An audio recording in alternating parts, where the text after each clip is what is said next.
আগে কিসা হইতাম আমি গল্প আজকে আমরা একটা গল্প হইতাম গল্পের নাম হইল বুড়ির বুদ্ধি গল্পের নাম কিনা এক বুড়ি আসলো বুড়ির বেশ টাকা পয়সা আসলো বুঝছেন টাকা পয়সা বেশি বুড়ি ধনী বুড়ি কিতা করছে চুরোর ডাকাইতর ধরে খরচের ভিতরে বুড়িয়া টাকা মাটির নিচে গাড়িয়া রাখতো বুঝছেন এরপরে একদিন চুরিকে টের পাইয়া আর গরম বুড়ির ঘরত দরজা চিপি ঢুকি গেছে ঢুকার পরে বুড়িয়ে টের পাই দিয়েছে চুর ঢুকেছে চুরে পূজাপুজি করে এমন সময় ডাকাইতে আইসো ডাকাইতে হওয়ার পরে দরজা ভাঙ্গিয়া বুড়ির ঘরে ঢুকে গেছে আর চুরে ডাকাইতে দেখিয়া ইয়া চকুর করে দিয়ে শুনতেছে আর ডাকাই টুকিয়া বুড়িয়ে বসুন টাকা দাও টাকা দাও টাকা দাও টাকা দাও বুড়ি বলছে আমার কাছে টাকা নাই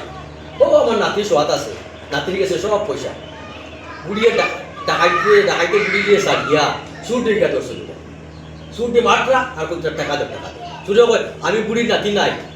নাই দেখো ডাকাইতে শুনতো না খালি মাত্রা এর দিয়ে কিতা করছে বুড়ি পিছর দরজা বাড়িয়া গ্রামও গিয়া মানুষের কই গেছে খোয়ার ঘরে সব মানুষ জমি গেছে গিয়া ডাকাইতো বাকি গেছে সুরও বাকি গেছে বুঝছো তোমরা জানছো নি কিসা গল্প বুড়ি খুব বেশি টাকা আসবে দেখছো নি বুড়ি কিতা করছে